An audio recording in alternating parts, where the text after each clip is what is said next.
Back to academia biology और मैं हूं आपके साथ सचिन अंतिल। तो भाई आप में से मोस्ट ऑफ द स्टूडेंट्स को पता लग गया होगा कि आपका जो एमडीयू का पीजी एडमिशन्स के लिए प्रोस्पेक्टस है वो रिलीज़ हो चुका है।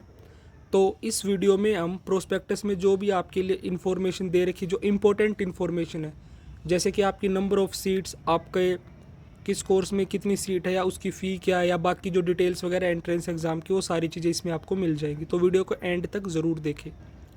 तो भैया आपका कंटेंट्स दे रखा है सबसे पहले कि कहाँ पे क्या चीज़ अवेलेबल है इस प्रोस्पेक्टस में। तो ये रही आपकी कुछ इंपॉर्टेंट डेट्स जो कि आपके एडमिशन प्रोसीजर के लिए इम्पोर्टेंट होने वाली। सबसे पहले चीज़ क्या, आपकी ओपनिंग ऑफ पोर्टल, आपका जो रजिस्ट्रेशन का पोर्टल है वो आपका 11 जून को ओपन हो जाएगा, ठीक है। और लास्ट डेट है आपकी अप्लाई करने के लिए 25 जून, ठीक है। तो यानी कि आपको ये मान लो 15 दिन का टाइम मिल रहा है इसमें। फिर इसके बाद जो आपके एंट्रेंस एग्ज़ाम होने वाले हैं वो होंगे आपके 14 से आपके 18 जुलाई, ठीक है। वैसे देखो पहले क्या होता था, जून के महीने में आपके जो एंट्रेंस एग्ज़ाम वगैरह है वो हो जाते थे, पर इस बार आपको काफ़ी टाइम मिल गया है। फिर उसके बाद आती है जो नेक्स्ट चीज़ है, वो आपकी फ़र्स्ट जो मेरिट लिस्ट है वो आएगी आपकी 26 जुलाई को, ठीक है। फिर आपकी जो फर्स्ट फिज़िकल काउंसलिंग होगी वो है 29 जुलाई को। फिर डिस्प्ले ऑफ वैकेंट सीट, यानी कि फ़र्स्ट काउंसलिंग के बाद जो वैकेंट सीट का डिस्प्ले होगा वो 31 जुलाई को है। और फिर जो आपकी सेकंड फिज़िकल काउंसलिंग है वो आपकी 2 अगस्त को है। फिर सेकंड फिज़िकल काउंसलिंग के बाद डिस्प्ले ऑफ जो मेरिट लिस्ट होगा वो आपका 5 अगस्त को होगा। अगर उसके बाद भी सीट खाली रहती है तो थर्ड आपकी जो फिज़िकल काउंसलिंग है वो आपकी 7 अगस्त को होगी। फिर जो आपकी क्लास है वो आपकी 1 अगस्त से स्टार्ट हो जाएंगी, ठीक है। और आपकी जो अगर 3 काउंसलिंग के बाद भी अगर कोई सीट खाली रहती है तो उसके लिए आपका 10 अगस्त को आपकी वेकेंट सीट्स का पता चल जाएगा। और फिर जो आपकी फोर्थ जो फिज़िकल काउंसलिंग होने वाली है वो है आपकी 13 अगस्त को, ठीक है। तो ये तो हो गई कुछ आपकी इम्पोर्टेंट डेट्स काउंसलिंग वगैरह को लेके। फिर है आपकी last date for submission of documents को सबमिट करने के लिए आपकी जो लास्ट डेट है वो है 26 अगस्त। और फिर आपकी final cut off date of admission है वो है आपकी 30 अगस्त। और फ़ी आप सबमिट कर सकते हो 31 तक। तो ये तो हो गई कुछ इंपॉर्टेंट चीज़ें। इसके बाद देखते हैं आगे। फिर उसके बाद भाई कुछ और छोटी मोटी डिटेल्स दे रखी, एक बार वो देख लो। तो इसमें देखो उस एक जो इम्पोर्टेंट चीज़ दे रखी वो क्या है, आपकी जो डॉक्यूमेंट सबमिट करने की वो जो लास्ट डेट है उसके बाद आपके जो डॉक्यूमेंट्स है वो सबमिट नहीं होंगे, ठीक है। ये जो 5th पॉइंट है आपका उसमें दे रखा है, no document will be accepted after last date of submission of online application form, ठीक है। यानी कि जिस दिन तक आपके फॉर्म भरे जाएंगे सिर्फ तभी तक आप अपने डॉक्यूमेंट्स को अपलोड वहाँ पे कर सकते हो, या जो बाकी डॉक्यूमेंट्स वगैरह आपको एडमिशन के लिए जो भी अपलोड करना हो तब तक ही कर सकते हो। फिर 6 पॉइंट और इम्पोर्टेंट है कि इसमें आपका जो कैंडिडेट का जो नाम होगा, फादर्स नेम होगा, मदर्स नेम होगा, या आपकी डेट ऑफ बर्थ होगी, या फिर आप किस प्रोग्राम के लिए अप्लाई कर रहे हो, ये सारी चीज़ें भाई ध्यान से भरना। क्योंकि मोस्ट ऑफ द तो नहीं कहेंगे, काफ़ी स्टूडेंट इन चीज़ों में गलतियाँ करते हैं, पता नहीं वो क्यों ऐसी गलतियाँ कर देते हैं। तो आप जब भी ये फॉर्म फिल करो ध्यान से, अच्छी तरीके से आँख कान खोल के तब भरना इस फॉर्म को, ठीक है। 7 पॉइंट आपका fees have to be submitted online. जो आप फ़ीस सबमिट करोगे वो आपकी ऑनलाइन सबमिट होगी, आपको कैश नहीं देना वहाँ। फिर उसके बाद ये बाकी आप देखते रहना, ठीक है। फिर एक 9th पॉइंट और देख लो, वैसे कुछ है नहीं इसमें कुछ ज़्यादा। The merit list will be prepared on the basis of marks obtained by the candidate. Entrance के बेसिस पे ही आपका एडमिशन होगा, ठीक है। फिर ये आपका जो 11th पॉइंट उसमें दे रखा है कि आपको काउंसलिंग के लिए कहाँ पहुँचना है, ठीक है। No the for each round of counselling as candidate must report in the concern department या centre institute at 9 AM and mark attendance up to 11। चलो तो बाद की चीज़ें तो बाद में देख लेंगे, ठीक है। तो अब जो तुम्हारे लिए लाइफ साइंस वालों के लिए जो इम्पोर्टेंट चीज़ आई वो देखो, ये रही। जो MSc लाइफ साइंस की जो काउंसलिंग होगी वो तुम्हारी RK ऑडिटोरियम में होने वाली, ठीक है। ये यहाँ मेंशन कर रखा है। एंड डिपार्टमेंट ऑफ क्या दे रखा है ये, and department of microbiology coordinate the admission and counselling process, ठीक है। तो ये भाई तुम अपना ये तुम याद रखना कि जो तुम्हारी काउंसलिंग होगी वो RK ऑडिटोरियम में होगी, ठीक है। और जिसका टाइम है आपका सुबह 9 से लेके 11 बजे तक तुम अपनी अटेंडेंस लगा सकते हो। और फिर इसमें दे रखा है 15th point, the candidate must bring all original document along with 2 sets of attested copies. जब काउंसलिंग वगैरह के लिए कहीं भी जाओ तो तुम्हें अपने 2 अटेस्टेड कॉपीज़ लेके जानी जिन पे तुम्हारे साइन हो, ठीक है, सभी डॉक्यूमेंट्स की, और ओरिजिनल कॉपीज साथ में होनी चाहिए। ओके फिर ठीक है भाई, चलो ठीक है, बाकी पॉइंट्स तुम पढ़ लेना खुद भी एक बार। अब ये आ गया तुम्हारा शेड्यूल फॉर एंट्रेंस टेस्ट। जो तुम्हारा लाइफ साइंस वालों के लिए जो इम्पोर्टेंट चीज़ है वो है तुम्हारा एग्ज़ाम है 14 जुलाई को, ठीक है। बाकी किसी को देखना वो भी देख सकते हैं। ओके, फिर एग्ज़ाम के बाद वाली स्टोरी देखो भाई, क्या इसमें फर्स्ट पॉइंट क्या दे रखा है। अगर आपके एग्ज़ाम में कोई क्वेश्चन वगैरह आपको ऐसा लगता है कि कोई क्वेश्चन गलत है या किसी क्वेश्चन का जवाब इन्होंने गलत दे रखा है, तो आप 24 घंटे के अंदर अपनी मतलब जो भी आपका डाउट है उसको दे सकते हो MDU वालों को। और ये मेल उन्होंने मेंशन कर रखी है coe@mdu.ac.in। ये बाद में आपके काम आएगी। लास्ट टाइम भी काफ़ी सारे क्वेश्चन इनकी बुकलेट में गलत थे लाइफ साइंस में। फिर क्या, the process of compilation of result will be started after, ठीक है, ये तो बाद की बात है। 48 घंटे के बाद तुम्हारी चीज़ें शुरू हो जाएंगी, रिजल्ट वगैरह, मार्क्स वगैरह का एनालिसिस। यह डॉक्यूमेंट्स के रिगार्डिंग कुछ इंपॉर्टेंट इंस्ट्रक्शंस हैं, इनको पढ़ लेना। आपको जो अपलोड करने हैं वो ओरिजिनल डॉक्यूमेंट्स अपलोड करने, कहीं फ़ोटोकॉपी, स्कैंड फ़ोटोकॉपी वगैरह अपलोड कर दो। और तुम मतलब जो ब्लैक एंड वाइट होती है। तो फॉर्म भरते वक्त तुम्हें क्या क्या चीज़ चाहिएगी वो देख लो। एक तो तुम्हारी 10th क्लास की मार्कशीट चाहिएगी, तुम्हारी 12th क्लास की मार्कशीट चाहिएगी, और तुम्हारी ग्रेजुएशन की जो मार्कशीट है वो चाहिएगी, DMC कैरेक्टर सर्टिफिकेट चाहिएगा जहाँ से तुमने ग्रेजुएशन कंप्लीट किया। उसके बाद अगर तुम किसी कैटेगरी के लिए अप्लाई करते हो तुम्हें कैटेगरी सर्टिफिकेट चाहिएगा, लेटेस्ट इनकम सर्टिफिकेट चाहिएगा तुम्हारा, ठीक है।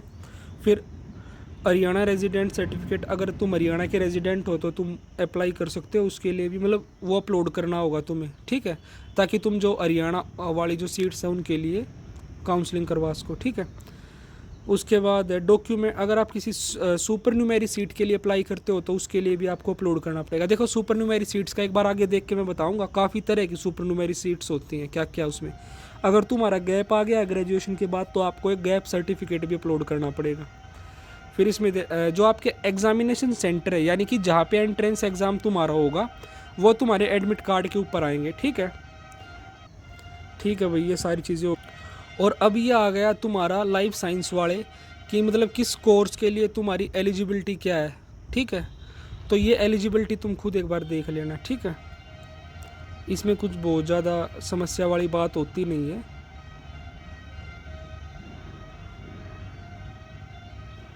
अरे इसमें एक सेकंड, साथ में नंबर ऑफ़ सीट्स भी दे रखी हैं।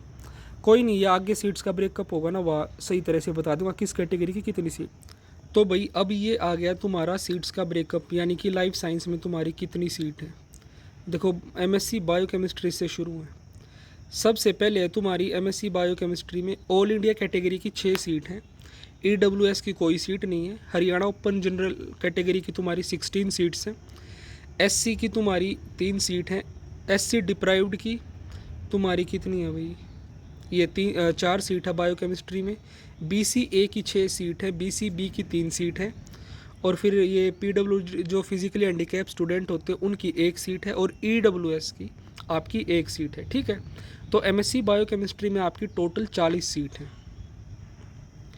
फिर इसके बाद देखो इन्वायरमेंटल साइंस में आपकी ऑल इंडिया कैटेगरी की 5 है। देखो ये सारी चीज़ें तुम खुद भी देख सकते हो, ठीक है। तो ओवरऑल बता देता हूँ मैं, इन्वायरमेंटल साइंस में तुम्हारी 35 सीट है। MSc इन्वायरमेंटल बायोटेक्नोलॉजी में तुम्हारी 20 सीट है। MSc माइक्रोबायो में 20 है। MSc माइक्रोबायो बायोटेक्नोलॉजी था, इसमें 20 है, और माइक्रोबायो में 25 है। MSc जूलॉजी में तुम्हारी 40 है। MSc इन्फॉर्मेटिक्स में 20 है। MSc बायोटेक्नोलॉजी में 20 है। MSc एग्रीकल्चरल जो बायोटेक्नोलॉजी उसमें 20 है। देखो यहाँ पे लाइफ साइंस के अंडर जितने भी तुम्हारे कोर्स है वो सभी कोर्स दे रखे हैं। जब तुम फॉर्म फिल करो तो अपनी चॉइस वगैरह बिल्कुल सोच समझ के, किसी अपने मतलब जो तुम्हारा कोई नोन हो जो तुम्हें गाइड कर सकता हो उनसे अच्छे से पूछ के तब फॉर्म मतलब फिल करना कि कौन से कोर्स बेटर है। क्योंकि बाद में स्टूडेंट्स को एक ये बड़ा रहता है कि गलत सब्जेक्ट से MSc कर ली, ये इस तरह की चीज़ें डाउट्स बच्चों को आते हैं। तो कुछ भी तुम सिलेक्ट करो तो करने से पहले उस चीज़ के बारे में थोड़ा सा पता करना कि क्या उस पर्टिकुलर फील्ड में स्कोप है। तो ये सीट वगैरह आपने देख ली होंगी, और कितने कोर्स है तुम्हें ये भी पता चल गया होगा लाइफ साइंस के। MSc फोरेंसिक में तुम्हारी 25 है। MSc मेडिकल बायोटेक में 30 है। MSc फूड टेक में 20 है। MSc जेनेटिक्स में 30 है। MSc बोटनी में 40, एमएससी एग्रीकल्चरल बायोटेक्नोलॉजी में 20, एमएससी बायोटेक्नोलॉजी में 20, ये हो चुका भाई, बता दिया। ठीक है, तो नेक्स्ट चीज़ देखते हैं। ये थोड़ा सा गाइडलाइंस दे रखी है तुम्हारी कि किस तरह से तुम्हें अप्लाई करना है। देखो इसमें एक जो इंपॉर्टेंट चीज़ दे रखी है वो मैं तुम्हें बता देता हूँ।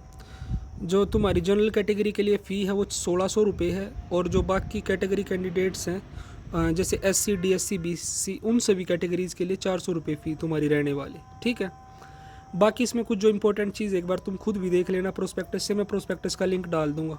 ये कुछ जनरल इंस्ट्रक्शंस दे रखे, गाइडलाइंस हैं, इनको देख लेना एक बार। ठीक है, पढ़ के फिर फॉर्म फिल करना ताकि कुछ गलती ना हो।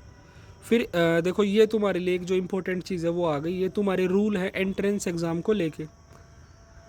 ठीक है, ये रहा no candidate will unless admit card के बिना तुम जान, ये तो बेसिक कॉमन चीज़ है। अब इसमें जो इम्पोर्टेंट चीज़ एक बार वो देखते हैं तुम्हारा। हाँ ठीक है, वही इसमें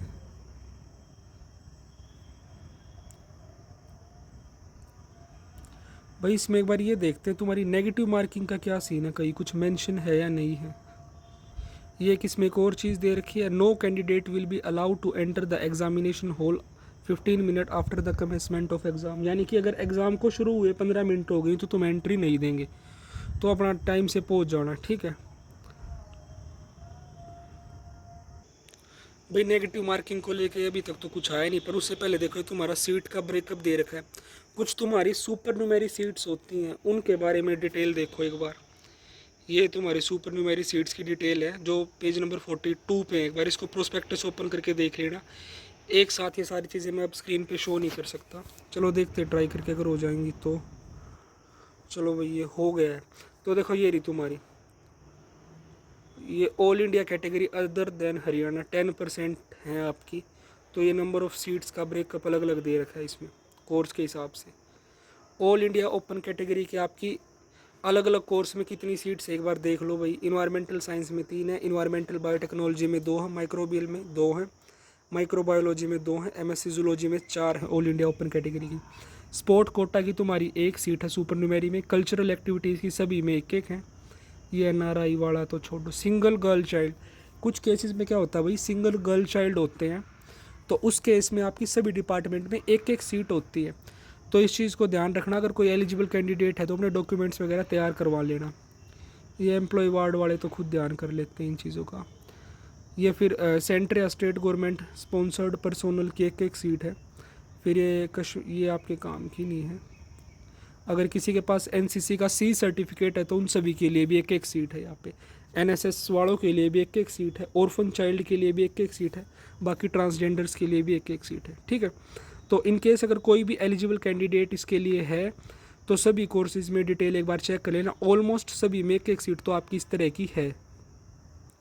उसके बाद देखते हैं कुछ आपके अगर इंफॉर्मेटिव चीज़ होगी इस प्रोस्पेक्टस में तो बताएंगे। ये प्रोस्पेक्टस के पेज नंबर 55 पे भाई तुम्हारा एडमिशन का प्रोसीजर दे रखा है। एक बार इसको रीड कर लेना अच्छे से। ठीक है, कोई पॉइंट ना समझ में आए तो बता देना, मैं एक्सप्लेन कर दूंगा। अब इसके बाद देखो ये आ गया तुम्हारा फ़ी स्ट्रक्चर पेज नंबर 57 से। देखो फ़ी तो ऑलमोस्ट तुम्हारी लाइफ साइंस में देखो भाई जो तुम्हारी फ़ी है वो है 1 साल की। ये जो फ़ी रहने वाली ये है तुम्हारी, लिख भी रखा होगा इसमें, एनुअल फ़ी स्ट्रक्चर है। ठीक है, तो लाइफ साइंस में सभी कोर्सेज़ में तुम्हारी जो फ़ी है 1 साल के लिए वो है 13,385 रुपये। ठीक है, अगर रफली एस्टिमेट लगाए तो आपकी 13,500 मान के चलो। ठीक है, अब उसके बाद कुछ और इम्पोर्टेंट होगा तो देख लेते हैं एक बार इसमें। ये तो भाई NRI स्टूडेंट्स के लिए आपके काम का नहीं है, ये भी नहीं है, नंबर ऑफ़ सीट्स पता लगी गई। और ये रहा हमारा सबसे इम्पोर्टेंट जो पॉइंट जो किसी तरह से हमारी आंखों से बच गया था, there shall be no negative marking. आपकी कोई भी नेगेटिव मार्किंग नहीं है, तो इसीलिए 100 में से 100 क्वेश्चन सभी को करके आने हैं। और बाकी जो भी इंपॉर्टेंट डॉक्यूमेंट्स वगैरह तुम्हें सर्टिफिकेट वगैरह अपलोड करने होते हैं वो तुम्हें इस प्रोस्पेक्टस के एंड में मिल जाएंगे। यहाँ से तुम निकलवा के फिल करके अपलोड कर सकते हो किसी तरह का भी, अगर तुम्हें सर्टिफिकेट अपलोड करना हो। अपने डॉक्यूमेंट्स वगैरह वैसे भी टाइम पे तैयार करवा लेना, बाद में डॉक्यूमेंट वगैरह की वजह से तुम्हारा अगर एडमिशन रह जाएगा तो दिक्कत होगी।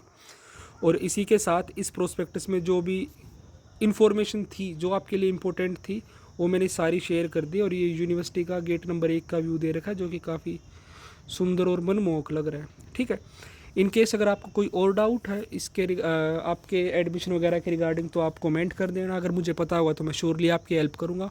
और फाइनली एक चीज़ और, अगर कोई स्टूडेंट लाइफ साइंस के लिए प्रिपेयर कर रहा है तो अभी भी तुम्हारे पास 1 महीने से ज़्यादा का टाइम है, तो आप हमारे ग्रुप में ऐड हो सकते हो।